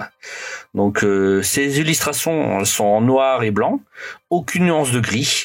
Donc il y a tout un travail sur l'obscurité, les jeux de lumière. Donc dans pas mal d'images, on voit la main, pas forcément la main du tueur, mais vraiment la main du lecteur. Donc, comme si c'était subjective. Oui, voilà. En fait, à la manière d'un jeu vidéo comme Doom, par exemple. Ouais, c'est un jeu que j'ai jamais joué. Hein. Ouais. Oh, dommage, ça te plairait, c'est très horreur. Oui, ces illustrations sont intéressantes parce que c'est des ancrages sans dégradé. Donc il y a un contraste très puissant, beaucoup de silhouettes, et ça évoque énormément l'horreur et la claustrophobie même. C'est super. En plus, ces dessins, il y a énormément d'anecdotes, c'est incroyable. Oui. C'est surtout sur le cinéma d'horreur, sur la pop culture des années 80. Et puis je voulais le remercier, Xavier Desbarats, parce qu'en fait, il a dessiné une manette Mega Drive. Et donc je suis très content parce qu'ici, il y en a beaucoup, ils parlent que Nintendo, Super Nintendo. Je citerai pas de nom. T'entends ça, Fred? Ça nous est désigné. J'ai pas cité de nom, donc c'est peut-être pas vous. Donc, c'est sûr qu'on est très nombreux autour de cette table, donc ça, je sais pas si c'est. Et là, je merci vous emmerde, moi je suis pour la ColecoVision. Voilà. Merci à toi Xavier si tu entends ce message parce que c'est vrai que Sega c'est plus fort que les ninjas, donc je tenais à le dire. Donc, voilà. Pardon, c'est Ça sorti fait tout ça. Donc voilà, donc ça m'a vraiment fait plaisir de retrouver une Mega Drive qui est quand même ma console, hein. Même si j'y joue plus, c'est quand même ma console adorée. Voilà. Dans une émission de radio imaginaire sur Radio G, donc on apprendra plein d'anecdotes concernant les dessins de Xavier. Donc il s'est même représenté dans le livre, et aussi ses deux fils. Alors il faudra chercher dans le bouquin. Voilà. Donc comme je disais, donc il y a énormément de références pour le geek, voilà. Et ce qui est une anecdote comme incroyable, une partie des dessins, elle a été faite avant que Alexandre Sanchez n'ait connaissance de ces justement dessins. Donc ça, c'est quand même incroyable. Donc Alexandre a dû s'adapter au dessin de Xavier et a écrit des textes autour de ces illustrations. C'est pas évident, hein. Non, c'est pas facile. Ça demande un travail d'édition pas fastoche, en effet. Ouais. Donc, enfin, heureusement, parfois c'était le contraire. Donc, parfois, Alexandre avait écrit des paragraphes, et là, c'est après Xavier qui a dessiné tel passage en image. Mais donc, certaines illustrations étaient dessinées à l'avance, et Alexandre a dû adapter son écriture au dessin. Oui, tout à fait. Ouais, ça force un peu la main du créateur, mais en même temps, ça peut être aussi un défi intéressant sur la créativité. Bah, en tout cas, Alexandre s'en est très, très bien sorti. Hein. En effet, je veux dire, les résultats sont là. Le livre, c'est quand même un petit best-of de la vente des livres-jeux, donc ouais, en effet, super. Mais c'est pas facile, ça. Hein. Oh là là, oui, franchement. Après, pour l'identité visuelle du tueur, donc Xavier, il a dû travailler en premier sur le look du tueur. Alors, il y avait rien de concluant, il savait pas trop. Donc Claude Gaillard, un des fondateurs de Plus Vidéo, il réfléchit aussi à ce sujet. Et il lui montre les couvertures, les visuels du bouquin. Donc le fameux tueur avec sa capuche. On voyait pas de masque, on ne voyait pas son visage, on voyait juste la silhouette, et puis ça suffisait. Et comme ça, en même temps, ce look, on peut avoir plusieurs identités, femme, homme, on sait pas. Ouais, c'est pas une mauvaise chose, c'est intéressant, c'est bien. Comme ça, n'importe qui peut s'identifier en tant que le héros, l'héroïne de l'œuvre. C'est très bien. Voilà. Après, donc, ça a permis à Xavier, donc justement à Alexandre, donc d'offrir différentes carrures, donc aussi bien masculines ou plus ou moins féminines selon certains dessins. Donc androgyne. Oui, voilà. Après, il y a certains dessins, on voit le tueur, il a plus une carrure de Jason, ou alors d'autres dessins, on voit le tueur qui a une silhouette un peu plus fine, plus menue. Voilà, donc c'est vrai que le costume, c'est vraiment l'enveloppe du tueur, donc on peut pas l'identifier.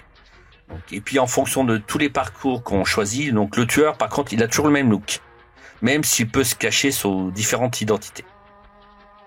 Ah, donc c'est un travail, oui, c'est un travail de collaboration entre Alexandre et Xavier. Alexandre amène le crime et l'attention, Xavier fige l'horreur. Voilà, le crime par le dessin. Oh, c'est bien dit ça, Fabien. Oui, bah, c'est pas de moi. Hein. Ah, très bien. C'est pas de moi, mais c'est vrai que c'est très bien dit. Hein. C'est très bien dit. Donc, puis le décor, c'est un personnage à part entière. Donc, je sais pas si quel est votre dessin préféré, mais c'est vrai qu'on voit pas de personnage en entier. On voit juste, souvent on voit une main. Et puis malgré qu'on voit que la main, bah ça fonctionne, l'émotion est là, le suspense est bien présent. Bon, c'est la pendue dans la forêt, si tu veux savoir. Je me souviens quand j'ai feuilleté, il y avait pour voir les objectifs que j'avais pas obtenus, il y a celui de la fille qui est dans le lit où il y a écrit tu seras le prochain sur le mur. You're next. You're next. Ouais. Moi justement aussi j'aime bien. Moi j'avais gardé la photo avec. On voit une barque au loin, donc on voit un lac. Puis on voit une main, on sait pas trop la main. Est-ce que c'est le tueur? Est-ce que c'est le héros, la Final Girl ou le Final Boy? On sait pas trop. J'aimais Final bien. Boy. Puis, ouais, Final Boy. Ça sonne comme un groupe de musique, ça, Final Boy. Eh ben, les gars, justement, la barque est là. Il est temps de s'échapper de notre cabane et de faire un petit tour sur le lac Crystal Lake. Hein. Voyageons justement à travers le lac et rendons-nous, dans une ville au loin. On voit qu'il y a Silent Hill où il y a un autre lac plus grand qui s'appelle Camp Crystal Lake.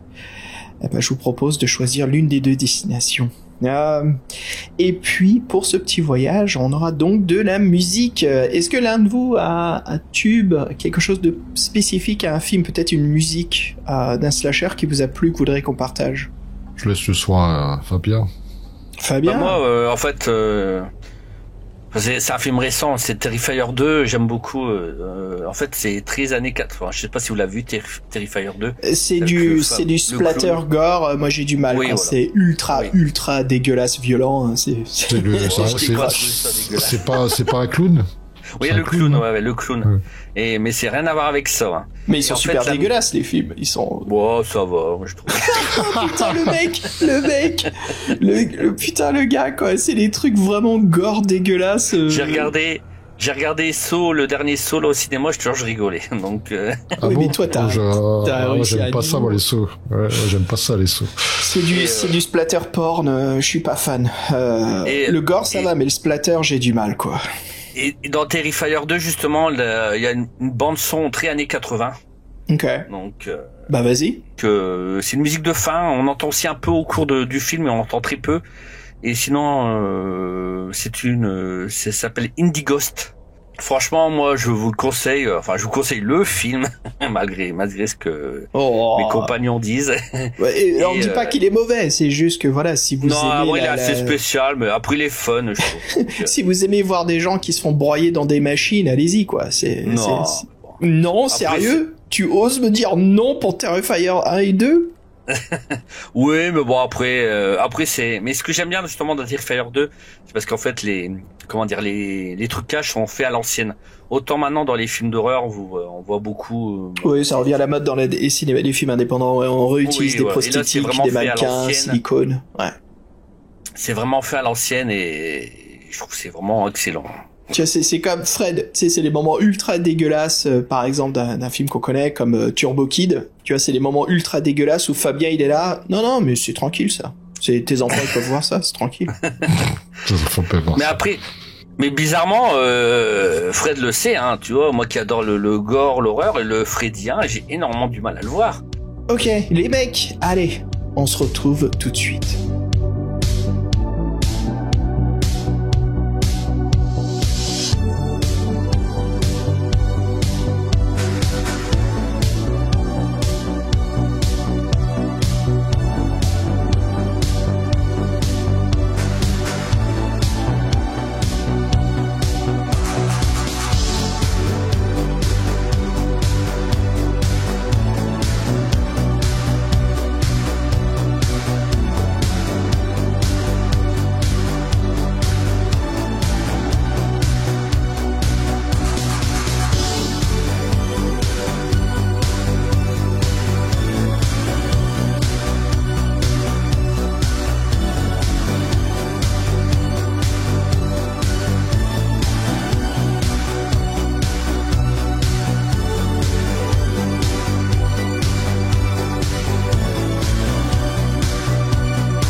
voici de retour. On accroche la barque au plancton et on va se balader autour du lac Crystal Lake, faisant une petite marche, les gars, et posons-nous. Et tiens, ici, on installe nos tentes, on sort les chamallows et le chocolat, et discutons du synopsis du slasher dont vous êtes le héros. Fred, dis-nous tout. Oui, alors on vous en parle depuis le départ. Qu'est-ce qui se passe dans le SDLBLH?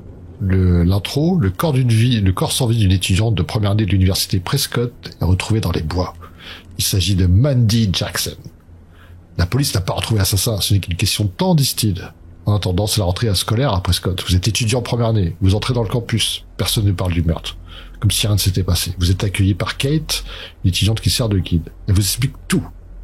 Mais le plus dur dans cette école, ce ne sera pas de réussir ses examens, mais de sortir vivante ou vivant de cette université. Mais ça, vous ne le savez pas encore.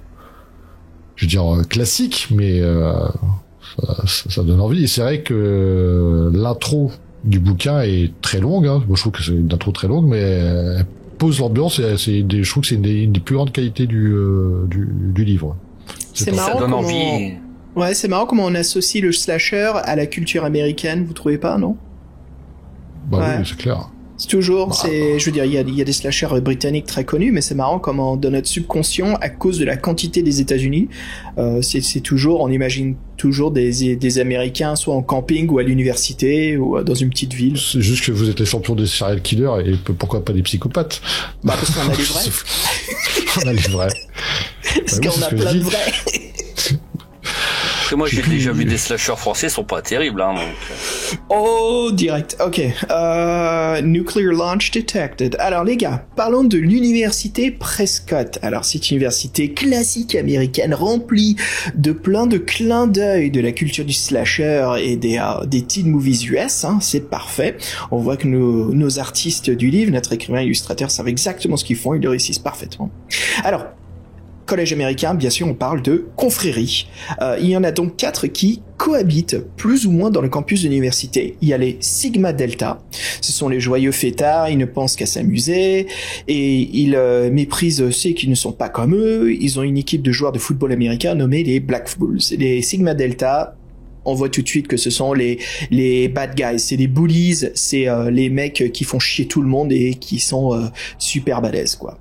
Les sales cons. La fraternité des pilles, ce sont les intellectuels, les grosses têtes de l'école, pour qui seuls les bons résultats scolaires comptent. Et ils sont méprisés par les autres, qui les considèrent comme des puceaux. Bien sûr, ce sont nos nerds. Et puis on a les Omega Kappa, ce sont les étudiants écolos, les adeptes du bénévolat. Ils sont cool, c'est un peu cette génération qu'on voyait beaucoup dans les slashers des années 90, c'est l'équipe Peace and Love Greenpeace. Et puis nous avons les Alpha Delta. Voilà, on y trouve des libertines étudiantes qui sont adaptées des relations humaines très approfondies, si vous voyez ce que je veux dire. Et ben les Alpha Delta, c'est un peu les néo-goths, les free spirit, les contre-cultures. Et voilà, on a vraiment toute la brochette de possibilités de victimes pour une histoire de slasher là. Donc c'est parfait. Fabien, est-ce que tu as des précisions sur le jeu pour nous? En fait, donc, comme dans les slashers, dans les films, dans le slasher dont vous êtes le héros, on retrouve les mêmes thèmes. Hein, donc les adultes, les jeunes adultes, le lieu fermé, donc c'est l'université, aucun parent, donc une absence parentale la plus totale, puis du sexe évidemment, en même temps la virginité aussi, la drogue, l'alcool. Donc, alors bon, ça joue quand même avec un dé. Hein, donc alors après, si vous faites à la loyale. Hein, ce qui est pas trop mon cas. Faut pas le dire. On dirait. Donc, personne n'a entendu. Voilà. Donc, et en fait, là, cette fois-ci, on a besoin du dé parce que on a des scores de points de vie, de points de combat et des points d'abstinence. Voilà. Donc, les points de combat, ils serviront justement pour la confrontation avec le tueur. Et le tueur, on va le voir souvent. Hein, Puis il faut mieux trouver aussi une arme rapidement parce que quand les meurtres commencent, il faut se défendre. Hein, donc les armes, ça peut aller aussi bien de la batte de baseball au revolver. Bon, en même temps, c'est un peu surprenant parce que le revolver ou même la batte, c'est pas une arme qu'on trouve souvent dans les slashers. Hein. Voilà. Et puis en plus on a aussi des objets à trouver, donc des objets mortels. Et alors, ces objets-là ils n'ont pas vraiment une utilité pour accomplir l'aventure, mais en fait ils ont quand même un intérêt. Parce que si on trouve ces 20 objets, et si on a débloqué les 4 aventures, en ayant démasqué le tueur ou la tueuse, on peut jouer une aventure très spéciale où on incarne le méchant. Voilà. Donc c'est vraiment... Ah, c'est cool. Il y a ça, c'est un vraiment jeu caché dans l'œuvre. excellent. Hein. Ouais. Mais, et pour corser le tout, donc les objets sont très difficiles à trouver. Donc c'est comme si tu découvrais dans le sorcier de la montagne de feu, il y a une façon très spécifique de tuer Zagor. Tu peux démarrer un chapitre où c'est toi qui joues Zagor et qui essaye de tuer le joueur. C'est super. C'est moderne. En fait, c'est très bien, quoi. Ça permet de rajouter un petit peu de peps et surtout, Fabien, de vouloir découvrir ces secrets cachés à travers le livre. Donc il y a 5 parcours différents. Donc, il y a 4 aventures et puis une spéciale. Donc celle où on incarne le tueur, donc qui sont proposées. Donc dans chaque aventure il y a un assassin différent qui est à notre poursuite et puis il faudra découvrir qui est-ce. Et à chaque fois des situations qui changent, des lieux qui changent selon le parcours qu'on fait. Donc puis voilà, donc on va parler chacun de notre tour, hein, chacun des 5 parcours. Bah, on va dire le plus sportif de nous trois, bah, c'est toi, Fabien. Hein. Vas-y, le sport. Oh, plus maintenant. Voilà, le plus maintenant. Je me remets un peu au sport, mais c'est dur. Hein. On va dire, alors, celui qui bouge le plus, là, c'est Fred. Vas-y, Fred, parle-nous un petit peu du sport. Oui, alors le sport est en fait ce qui est intéressant avec cette voie-là, on l'a mis en premier, parce qu'en fait c'est une des opportunités qui peut arriver plus vite, parce qu'il y a toute la longue intro dont vous avez parlé. Et ça se termine par, il y a un ballon de football américain qui vous arrive dessus à pleine vitesse, vous êtes au bord du terrain de foot, et là vous avez plusieurs choix, vous le prendre dans la gueule, l'esquiver ou le rattraper. Et en fin de compte, ça c'est la première action que vous ferez tout le temps au début de l'aventure, et cette action-là, déjà, elle change votre chemin, entre guillemets. Et là, ce qui est intéressant, c'est que si on rattrape le ballon, parce qu'il y a aussi un score de témérité qui compense l'abstinence. C'est en fait, on fait des actions un peu téméraires, on gagne un score qui peut nous aider dans cette situation, mais aussi c'est un peu à double tranchant, faut faire attention, mais on va dire que c'est comme un score c'est-à-dire qu'on en a et qu'on en veut. Donc là, on rattrape ce ballon, on va voir le quarterback en l'engueulant à moitié, quoi. Et qui forcément, c'est le quarterback, c'est la star, c'est le gros balèze, le gros séducteur, l'idiot complet du village. Et ce qui est intéressant, c'est qu'il veut nous emmener. En fait, le truc, c'est que chacun veut un peu nous ramener dans sa confrérie. Donc lui veut nous ramener chez les débiles sportifs, là, les Sigma Delta. Et pour entrer, on doit passer un test. C'est faire un 100 mètres autour du bâtiment. On doit courir autour du bâtiment en moins de certains temps.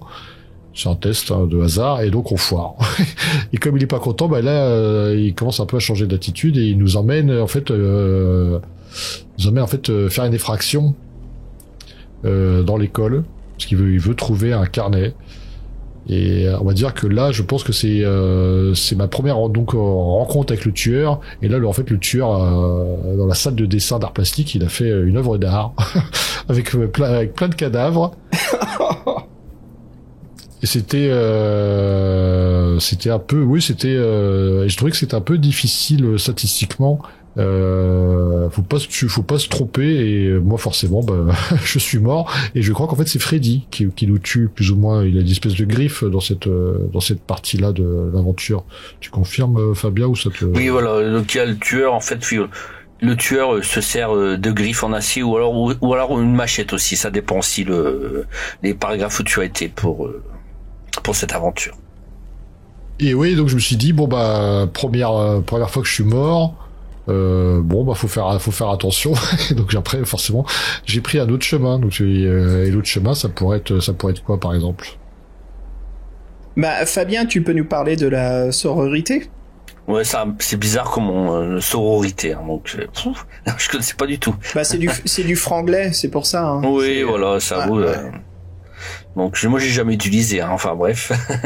Donc en fait la sororité, donc ça parle de la fraternité, hein, les étudiants, voilà, donc le campus. Donc voilà, donc donc il y a des fêtes, hein, mais bon il y a un filtrage, hein, tout le monde n'est pas invité, hein, donc dans ce parcours on peut jouer au jeu de la bouteille. Alors je sais pas si vous y avez déjà joué au jeu de la bouteille. Hein, donc, oui, c'est Action Vérité, quoi. Ouais, voilà, ça a l'air d'être très spécial. Hein, on n'a jamais joué. Donc, ouais, une personne fait tourner une bouteille vide et donc la bouteille désigne quelqu'un et puis c'est voilà. Donc, comme tu disais, Fred, c'est Action Vérité. Donc, puis bon, ça finit toujours mal, hein, ce genre de jeu.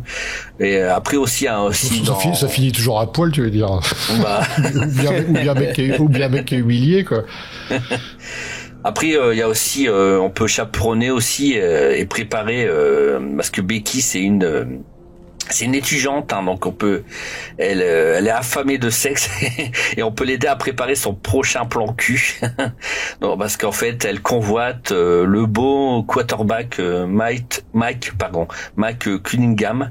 Donc, alors elle a rien dans le crâne, hein, mais si on l'aide pas, elle va pas nous aider pour être intégrée dans le campus. Alors, voilà. Après, donc de toute façon, Becky, elle est complètement cinglée, hein, donc voilà, elle est vraiment, voilà. Et c'est vrai qu'il faut faire très attention parce que dans ce parcours, on est poursuivi par une personne, et en fait, cette personne a une scie, une tronçonneuse, et puis elle va nous montrer comment on coupe les corps. Aïe aïe aïe. Ce que j'ai bien aimé dans cette partie, c'est qu'on retrouve Kate, c'est ça, celle qui nous a guidés dans l'intro là. Oui. Et donc avec le jeu de la bouteille, forcément, on se rapproche un peu. En plus, on a mangé des crêpes. Et là, il y a une des règles d'or du slasher qui est respectée, c'est-à-dire que dès que tu te rapproches, trop d'elle, tu te fais tuer en plein. Je sais même pas s'ils ont le temps de passer à l'acte ou pas, mais tu te fais tuer en pleine tentative. D'une mort atroce. Et ouais, donc c'était ça, c'est marrant. Et je crois qu'en fait, oui, ensuite tu reprends l'aventure avec -2 en abstinence. Oui, voilà. Malus, quoi. Donc faut pas coucher dans les slashers, il faut pas coucher dans le SDVH, voilà. La règle d'or, hein. Ça c'est classique, ouais. Et puis ça nous amène justement à parler de une troisième, les gars, si je vous causais un petit peu de la bibliothèque. Bah oui, parce que ouais, moi j'ai bien aimé la bibliothèque. Moi j'ai bien aimé parce que j'ai survécu, celle que j'ai finie. Bah ouais, la bibliothèque c'est un endroit sympa, voilà, la journée, mais quand il n'y a personne, que le soir est là, voilà, c'est sans éclairage et c'est toute une autre ambiance. Donc justement, on doit vraiment se rendre à la bibliothèque parce que voilà, il nous faut nos livres de classe et c'est là où on peut rencontrer Mandy Summers, voilà, une jeune punk qui s'est cachée dans le bâtiment pour fumer un joint. Elle est dans la même classe que Mandy Jackson est la première étudiante qui est tuée dans les bois. Alors l'endroit est fermé au public car il est déjà tard. Il faudra faire attention au concierge pour qu'il ne vous repère pas, bien sûr, de esquiver le petit soldat de sécurité de la bibliothèque. Il est inoffensif comparé au tueur, justement, qui nous poursuit. Alors si vous ne rencontrez pas Mandy, vous croiserez la route de Bob, un jeune étudiant qui travaille pour le journal de l'école. Voilà, il aime le voyeurisme et écrit des articles à scandale pour le fanzine de Prescott. Et en l'accompagnant dans le laboratoire, on peut croiser justement le psychopathe qui nous poursuit le début, qui justement là utilise une hache et qui n'hésitera pas à sectionner nos membres comme il fait à ses précédentes victimes. Fred, justement, toi t'avais une expérience à raconter dans la bibliothèque. Oui, parce que je l'ai fait et c'est vrai que encore une fois, elle est sympa la punk. Moi, je l'ai bien aimé. J'étais à l'aise. Faut pas dépasser certaines limites. Hein. Faut pas trop l'approcher. Faut pas trop fumer. Faut pas croire qu'en passant par la porte d'entrée, on va pouvoir s'en sortir. Elle est trop cool pour toi. Ah, elle est trop cool pour moi. Attends, je suis pas. C'est moi qui suis trop cool pour elle. T'es fou, quoi. non, mais en fait, il se passe un truc avec elle et donc on est bien content. Et en fait, on est poursuivi 2 fois, si je me souviens bien, par le tueur. Et c'est assez difficile de lui échapper, mais c'est possible. Et donc, on arrive à sortir de la bibliothèque en compagnie de Mandy, qui comme nous, en fait, maintenant veut poursuivre le tueur et l'arrêter, qu'il fasse pas de victime, parce qu'en fait, il y a une espèce de grande fête qui est prévue autour du lac, avec le feu de bois, l'alcool, les bains de minuit, tout ça. Donc forcément, il va y avoir du monde. Donc c'est un peu ça qu'ils veulent éviter. Donc c'est un peu la deuxième partie, j'ai trouvé quoi. Bon, que j'ai découvert à ce moment-là, moi. Mais il y a d'autres chemins sinon. Ouais, dis, Oui. qu'est-ce qu'il y a d'autre? Il y a le chemin avec le cinéphile. Donc le cinéphile, c'est on rencontre un curieux personnage, hein, il s'appelle Bob. C'est un geek, hein, donc Bob, il cherche à récupérer ses affaires à la piscine de l'université. Donc il fait partie du groupe des PI, mais en fait il est loin. Pourtant les PI c'est les étudiants sérieux, bah lui il est pas du tout sérieux. Il est habitué aux anti-sèches, hein, donc et en plus en fait s'il veut aller à la piscine, c'est pour prendre en photo les nageuses. Le Oh coquin. là là. Ah oui. On sait comment il va finir, lui. Hein. Oh là là, ouais. Alors donc là, donc en plus, bon, malgré tout, donc comme il est fan de cinéma, il a programmé ce soir de rentrée une soirée rétro film d'horreur. Il a un blog appelé Trash Cinoche, donc il donne aussi ses avis sur les films de genre. Alors il est très imbu de lui-même, hein, donc c'est d'abord son intérêt à lui. Et puis il ne supporte pas qu'on s'oppose à lui. Donc évidemment, bah tout va pas se passer comme prévu, hein, donc aussi bien pour lui comme pour nous. Il y aura un tueur qui va nous poursuivre et puis c'est là cette fois-ci son arme favorite, bah ça va être un scalpel. Il y aura pas que ça aussi, hein, donc. Oh, ça c'est moche, ça. Ah oui, en plus Bob il est complètement fou et à un moment je me souviens enfin, je vais pas trop spoiler, mais à un moment il aime bien la torture, hein, ce gars. Hein, donc pouf. Franchement, j'aimerais pas avoir un ami comme lui. Hein. Tu veux pas nous dire une chouille de plus à ce qui va se passer avec Bob? Bah en fait, il est assez parce que il aime pas qu'on le contredit. Donc si après il peut nous capturer et en fait dans le livre on n'en saura pas plus, mais il commence à s'occuper de nos ongles. Donc si tu vois ce que je veux dire, on n'en saura pas plus. Oh oh oh. Voilà. Je pense que c'est pas pour mettre du vernis. Hein. Aïe aïe aïe aïe, ça va être moche. Donc il y a encore un dernier parcours, si vous pouvez nous en parler, celui-là il est particulier. Hein. Fred, tu veux finir, tu nous dis justement ce qui se passe dans ce dernier. La route du tueur, oui, c'est quand on débloque donc avec tous les objets. Donc on est le tueur, la menace, celui ou celle que tout le monde fuit et dont tout le monde a peur. C'est un peu court, mais c'est vrai que c'est intéressant. Il y a le système de règles est complètement différent, pas complètement différent, mais en fait il y a plus de points de témérité, c'est des points de rage. Et là c'est plus trop sur le dé de 6, c'est une jauge de 60 points. Donc c'est un jeu dans le jeu vraiment quoi. C'est un peu court, mais c'est intéressant quand même ça apporte quelque chose, hein, comme disait Xavier, c'est très moderne. Donc c'est ça, il y a 20 ans, votre grande sœur Mandy Jackson était assassinée à l'université Prescott. La tristesse et le deuil ont été remplacés par la vengeance et la folie, car le meurtre n'a jamais été élucidé. Ne pas oublier Mandy, honorer sa mémoire, quitte à tuer des innocents sur le lieu du meurtre.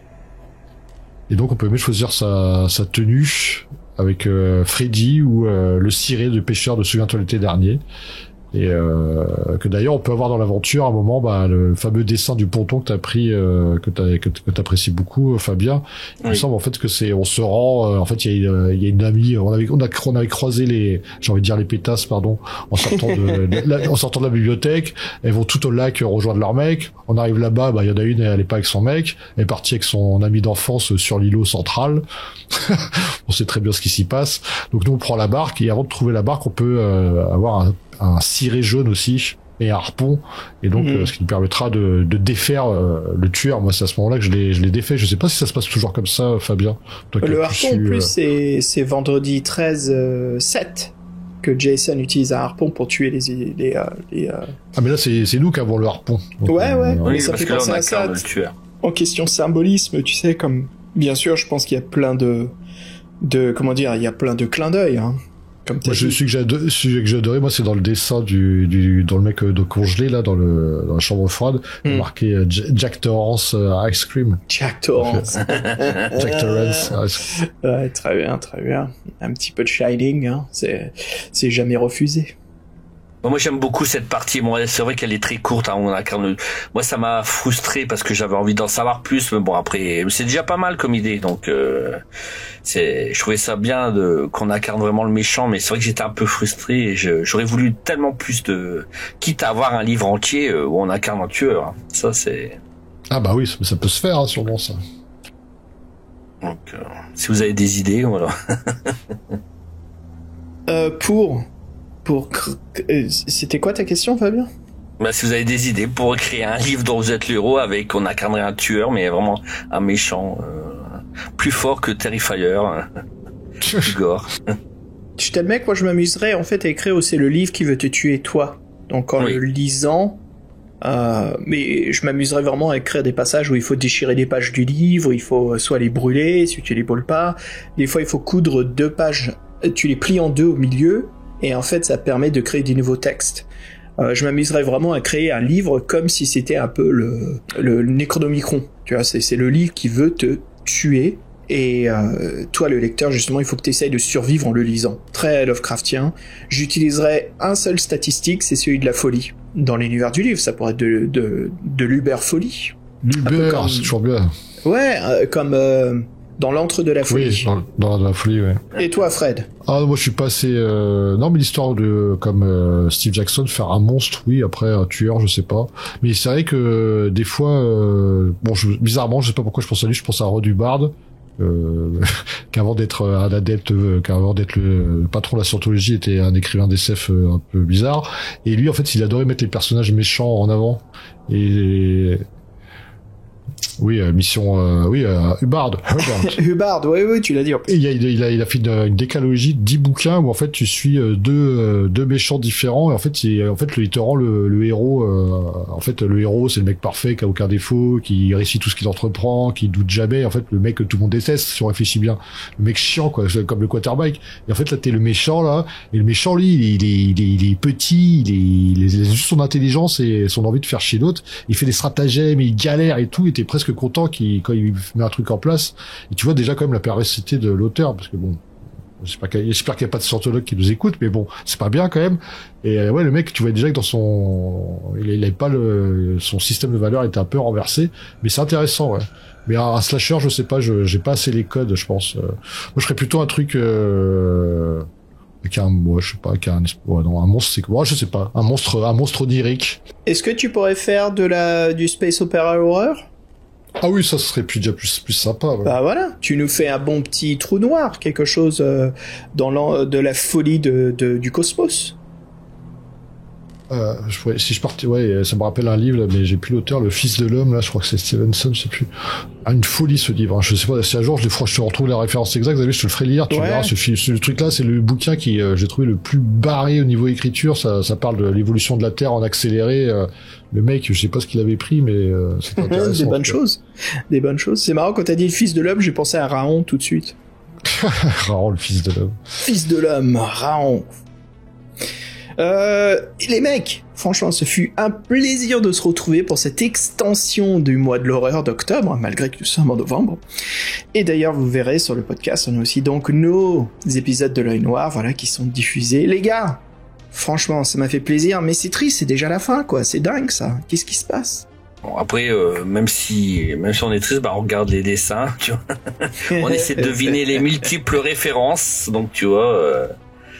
On voudrait surtout remercier Alexandre Sanchez et Xavier Desbarra pour leur aide, et surtout à Alexandre pour sa collaboration avec l'interview, hein. Encore merci. Mais c'est vraiment super, voilà, de pouvoir... Fabien, que t'aies pu parler à l'écrivain, c'est génial, quoi. Oui, c'est quelqu'un de moi que je remercie aussi. C'était très, très sympathique et j'espère que je pourrai le rencontrer. Parce qu'on habite vraiment à l'opposé. Moi, je suis dans le nord et lui dans le sud. Ça se trouve, un jour, il sera à notre table ronde de l'œil noir. Ah, il aime. Je pense qu'il doit bien aimer les jeux de rôle. Hein. Hey. Allez, mec, voilà, on se quitte. Encore un plaisir. Fred, mec, je te souhaite bonne lecture. Qu'est-ce que tu vas lire prochainement, dis-moi? Je lis rien en ce moment, tu sais, j'ai mes problèmes de yeux, ça m'a complètement démotivé. Si, je pense que je vais me mettre au BD et j'en ai commencé une. Les voyages de Sloan que tu m'as offert là. Ouais, oui, les voyages de Lone Sloan, mais ouais, c'est de Lone Sloan, pardon, ouais. Non, Oui, t'inquiète. Mais non, te décourage pas pour les lunettes. Moi, ça fait 4 ans, ça y est, que j'en ai. Mais te décourage pas. Non, mais je vais le faire, mais c'est juste que ça me démotive un peu quand même. Puis franchement, maintenant, quand je me couche, je m'écroule tout de suite. J'ai plus le temps Bah de oui. lire. Ah, t'as pas le même train de vie qu'avant, c'est normal. Mais en même temps, n'oublie pas tes yeux. C'est quand même l'essentiel pour la lecture. Hein. Oui, c'est sûr. Et Fabien, écoute mec, ça fait plaisir quand même, ça faisait un moment, et je t'admets que bizarrement, j'ai l'impression qu'on a enchaîné les podcasts tous les trois ensemble. C'est vrai qu'on m'a entendu beaucoup parce que c'est avec les jeux de rôle, hein, le noir et. Bah ça fait plaisir. Après, c'est vrai que je me sens à l'aise maintenant, j'avoue que c'est. Oh bah oui, ça fait un moment que tu te sens à l'aise quand même. Oh, ouais, très bien, très bien. Et avant de se quitter, bien sûr, nous voulons rendre hommage à nos Patreons. D'ailleurs, nous venons de passer les votes pour savoir quel est le défi fantastique que nous allons lire ce mois de décembre. Les votes ne sont pas finis, il reste encore un peu de temps. Si vous êtes intéressé de nous rejoindre sur Patreon, être membre, voilà, nous aider financièrement aussi, ça permet donc à la contribution. L'argent va en fait pour payer nos serveurs et l'hébergement. Et donc voilà, si ça vous dit, vous pouvez nous rejoindre sur Patreon, patreon.com/pdvelh. Vous verrez, il y a donc 2 statuts qui permettent chacun différentes possibilités. Avec, en exclusivité, si vous prenez le statut héros, vous aurez des podcasts exclusifs seulement pour cette inscription. Des extensions chaque mois de nos podcasts où nous discutons à rallonge de ce que nous venons de discuter. Plus de nous, plus des livres, et surtout pas de pub. Et donc, félicitons, rendons hommage à nos Patreons, en commençant Fred avec... Bah Damol, bien sûr, le premier de nous avoir rejoint, donc on salue grandement et qui est toujours très actif et on salue grandement Damol. Jean-Christophe Comon. Hey, Kiki Momo. On la salue bien bas, Laure Anne. Lorcan. Simon, la sauce Space merde, la sauce Space Marine et Ovi Flavor. Et on a Nico, aka Ntezaz. Doctorio. Sébastien Bélézy. Un autre Sébastien. Et puis on finit avec Yann Couder. Et puis nous voudrons remercier aussi nos membres qui sont en train de tester le Patreon. Nous en avons 2. Nous avons donc Ludovic Guilbou et... Renaud Castin qui font un petit tour du Patreon, ils ont bien raison. Ouais, donc salut les gars, on espère que ça vous plaît, et puis n'hésitez pas à devenir membre si ça vous le dit ou pas, aucun souci, no pressure. Et voilà, mais écoutez les gars, un plaisir, on va se quitter sur un morceau, je vais vous proposer un truc un peu plus rétro, je vais vous proposer un medley de plusieurs des musiques du jeu vidéo Vendredi 13 et Freddy les Griffes de la Nuit de la Nintendo. Désolé Fabien, il n'y a pas eu d'adaptation sur la Mega Drive. Et voilà, donc je vous propose du bon 8 bits, du chiptune. Comme on disait un petit peu au début les gars, attention ça va couper. Chérie. Allez, plein d'amour à vous deux, et puis je vous dis à très bientôt. Salut les auditeurs, et Fabien, encore merci pour cet excellent dossier. Merci, je t'en prie. À bientôt.